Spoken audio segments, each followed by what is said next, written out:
Hello बच्चों, कैसे हो आप लोग। आप लोग क्लास 5 से 6 क्लास में आ चुके हो। अब आप लोग प्राइमरी विंग से सेकेंडरी विंग में आ चुके हो। तो अब भाई पढ़ाई तो थोड़ी सी ज़्यादा करनी ही होगी। अब बाहर से सिर्फ क्वेश्चन आंसर तो आएंगे नहीं आपके एक्सरसाइज वाले। अब आपको अंदर डीप स्टडी करना पड़ेगा।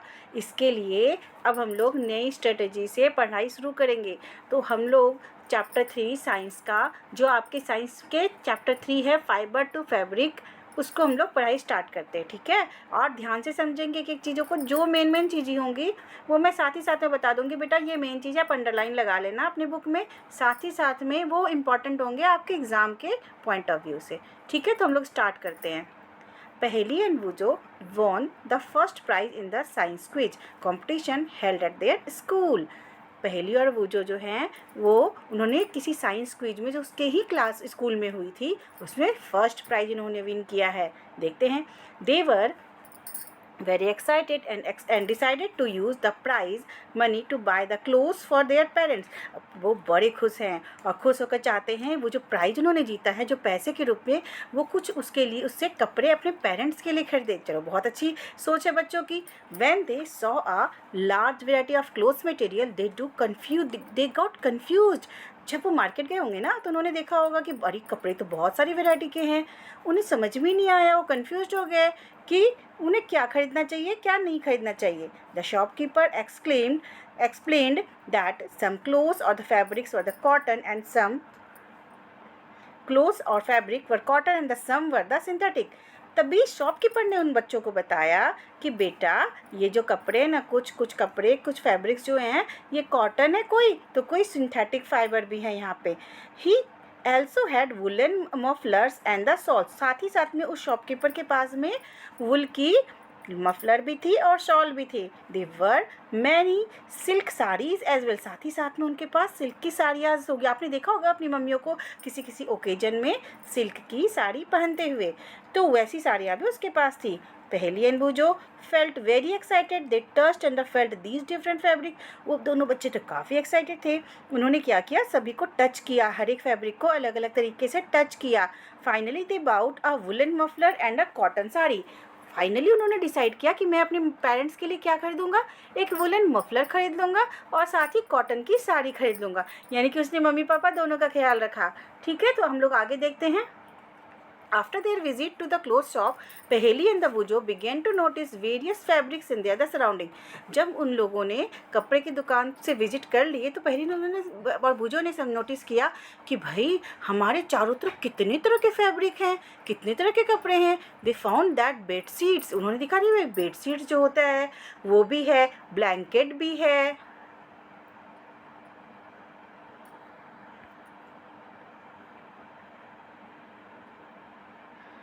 कर्टेंस भी हैं, टेबल क्लोथ्स भी हैं, टॉवेल भी हैं, डस्टर भी हैं, were made from the different. लेकिन ये सारी चीज़ें अलग अलग तरह के फैब्रिक से बनी हुई हैं। फैब्रिक मतलब आप ऐसे समझेंगे बेटा कि अलग अलग तरह के कपड़े जो आप चारों तरफ देखते हो ना, उसको छू के देखोगे तो उनकी क्वालिटी बिल्कुल अलग अलग तरह की होती है। कोई स्मूथ होता है, कोई रफ होता है, कोई वुलन होता है, कोई किसी में शाइनिंग होती है, किसी में कम शाइनिंग होती है, कोई कंफर्टेबल होता है, कुछ नहीं भी होते हैं। Even they are the school bags and the gunny bags were the made from the some kind of fabric. आप अपने स्कूल बैग को भी टच करके देखो, उसकी फैब्रिक बेटा अलग है, और गनी बैग्स जो आती है उसकी भी फैब्रिक अलग है। They tried to identify these fabric as a cotton, wool, silk और synthetic। अब वो कोशिश कर रहे थे कि भाई पहचाने कि ये कौन से फैब्रिक है, कॉटन है, वुल है, सिल्क है या सिंथेटिक है। Can you also identify some fabric. हाँ, थोड़ा मोड़ा तो आप भी जा समझ सकते होंगे कि कुछ कुछ कॉटन को तो पहचान लेते होंगे, चूँकि वुलन कपड़े को ही पहचान लेते होंगे। हाँ, कुछ चीज़ें नहीं भी पहचान पाते होंगे, लेकिन आप धीरे धीरे आप भी बहुत सारी चीज़ें ये चैप्टर पढ़ने के बाद पक्का ये आप समझ जाओगे अलग अलग फैब्रिक के बारे में। विजिट, अब एक एक्टिविटी देख रहे हैं, एक्टिविटी नंबर में क्या कह रहा है। Visit a near by tailoring shop. आपको कहा कि आप किसी भी टेलर की शॉप जो आपके अगल बगल में है ना, वहाँ चले जाओ। Collect cuttings of the fabrics left over after the stitching. जब वो स्टिचिंग कर लेते हैं कोई कपड़ा, उसके बाद जो कटिंग बच जाती है ना, आप उसको कलेक्ट कर लो।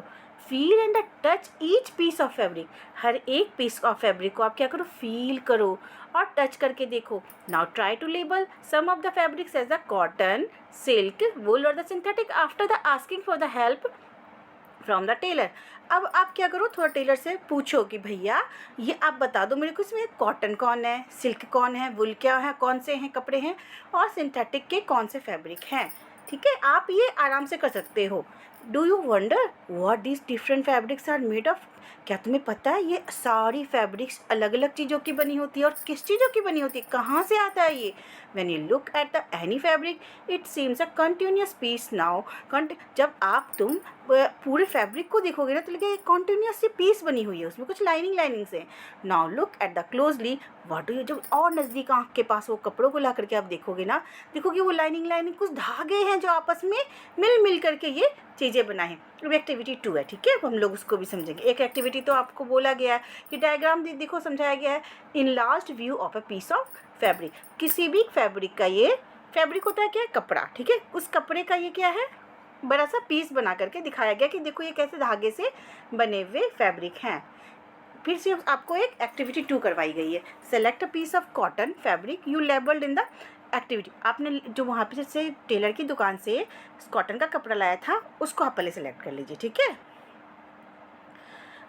And now try to find the loose thread of yarn at one of the ends and pull it one। अब क्या करो, साइड से उसके जो किनारे होंगे ना वहाँ से एक पतला सा धागा उससे खींचने की कोशिश करो।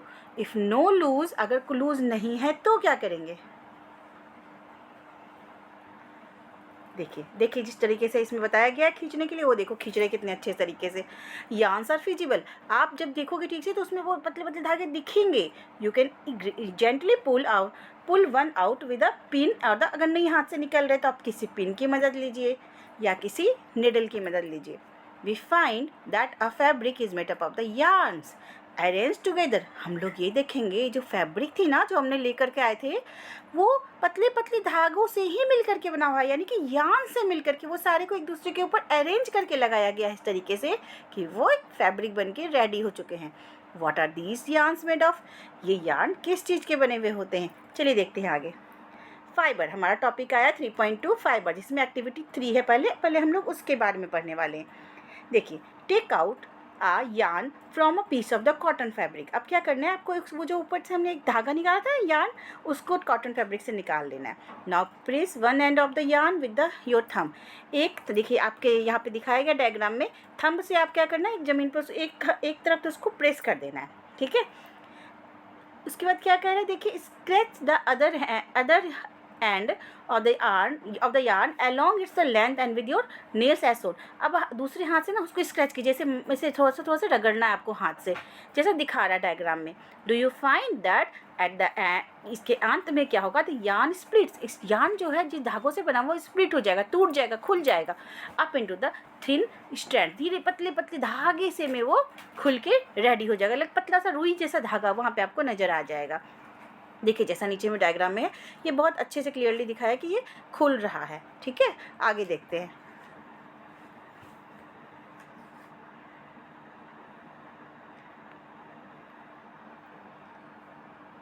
You might have observed something similar when you try to thread a needle। अब जब आप कोशिश करेंगे उसको धागे निडल में डालने की तो तुमको कुछ अलग सा लगेगा कि भाई ये क्या है। Many a time the end of the thread is separated into the few thin strand. जब यार्न वाले को आप जब थ्रेड को अलग करोगे तो आपको लगेगा पतली पतली उसमें ना धागे जैसी बिल्कुल पतली पतली थिन जो है सेपरेट हो रहे हैं strands, and this makes it difficult to pass the threads through the eyes of the needle. अब ये जो होता है ना, ये इस बड़ी मुश्किल से ही निडल के आइज से अंदर से पार हो सकता है। आप उसको निडल में डालने की कोशिश करें, निडल सुई जो घर में सुई धागे में यूज होती है, डालने की कोशिश बड़ी मुश्किल होती है। The thin strands of the threads that we see are made up of the still thinner threads called the fibres. अब ये जो पतली पतली स्ट्राइप्स थी, पतली पतली जो धागे निकले थे वो और भी पतले पतले धागों से बना हुआ होता है, जिसको हम लोग कहते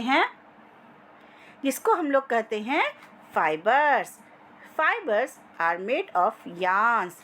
फाइबर किस चीज़ का बना होता है, fabrics are made up of yarns. अभी हमने जैसे देखा, पहले हमने फैब्रिक देखा, फैब्रिक बना यार्न से, yarn are further made up fibres. Yarn जो है फिर से फाइबर से बना होता है। Where do these fibres comes from? आखिर ये फाइबर आया कहाँ से? The fibres of the some fabric such as a cotton. अब देखिए फाइबर्स जो है ये अलग अलग फैब्रिक के होते हैं, जैसे कॉटन के हो सकते हैं, जूट के हो सकते हैं, सिल्क के, वुल के, ये सब चीज़ों के भी हो सकते हैं। कॉटन द जूट्स, ये सारे जो नाम हमने लिए हैं ये आपको या तो प्लांट से मिलेंगे या तो एनिमल से मिलेंगे। These are called the natural fibre, और इन सबको हम लोग क्या नाम देंगे? Natural fibres. Cotton the jutes are the example of the fibres obtain from the plants. Cotton और जूट, इनमें से जो एग्जाम्पल्स हैं वो आपको कहाँ से मिलते हैं? प्लांट से मिलते हैं। वुल और सिल्क जो फाइबर है वो आपको एनिमल से मिलते हैं। आपको याद होगा वुल जो हम लोग ठंड के दिन में पहनते हैं, और सिल्क जो चमकते हुए कपड़े होते हैं जिसको पार्टीज़ वगैरह में लोग ज़्यादातर पहनना पसंद करते हैं। Wool is obtained from the fleeces of the sheep and the goat. Wool कहाँ से मिलता है? जो गोट या शीप होती हैं उनके जो ऊपर के लेयर को हटाया जाता है, उनके जो ऊपर के फर होते हैं उनको हटा करके ही बनाया जाता है। इट इज़ हेयर्स जो होते हैं। It is also obtained from the hairs of the rabbit. साथ ही वुल हम रैबिट के हेयर से भी से भी निकालते हैं, याक से निकाल सकते हैं, या कैमल के भी बॉडी के फर से बनाया जाता है। Silk fibre is drawn from the cocoon of silk worm.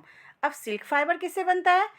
Silk worm में कीड़ा होता है, ठीक है, उसके जो अंडे होते हैं उस अपने चारों तरफ ककून बनाते हैं, देखिए धागे की तरह थ्रेड लाइक स्ट्रक्चर्स बनाते हैं, उसी थ्रेड से सिल्क की फाइबर बनती है, जो कि एक प्रोसेस ये होता है। For the thousands of the year natural fibres were the only ones available for the making the fabric. देखो पहले के ज़माने में बहुत ही मतलब ऐसा नहीं था कि हमें बहुत तरह के फ़ाइबर्स के बारे में पता था। ज़्यादातर हमें उसी फ़ाइबर्स के बारे में पता था जो हमें नेचुरली ऑब्टेन्ड होता था, यानी कि प्लांट या एनिमल से मिलता था। लेकिन the last 100 years and the so fibres are also made from the chemical. लेकिन 100 ईयर्स की बात है, लास्ट 100 ईयर्स से हम लोग देखो दिन प्रतिदिन नॉलेज बढ़ते चला गया, तो जिससे हम लोगों को क्या हुआ कि हम लोग ने केमिकल्स के थ्रू भी अब फाइबर्स बनाना स्टार्ट कर दिया। ठीक है, देखेंगे हम लोग substances which are not obtained from the plants and animal and these are called synthetic fibers। और जो फाइबर हमें प्लांट और एनिमल से नहीं मिला बल्कि हमने केमिकल से बनाया उसे हम लोग सिंथेटिक फाइबर कहते हैं। Some examples of the synthetic fibres are the, उसके एग्जाम्पल्स दिए हुए हैं, पॉलिस्टर, नायलॉन एंड एक्राइलिक। तो आपका 3.2 यहाँ पर ख़त्म होता है। नेक्स्ट हम लोग नेक्स्ट वीडियो में देखेंगे इसी का नेक्स्ट पार्ट। तो तब तक आप इसे पढ़िए, रिवीजन कीजिए, और जो बेटा इसमें जो इम्पोर्टेंट याद करने वाली बात है कि नेचुरल फाइबर किसे कहते हैं और सिंथेटिक फाइबर क्या होता है, उसके एग्जांपल्स क्या होते हैं, और साथ ही साथ में किस तरीके से हम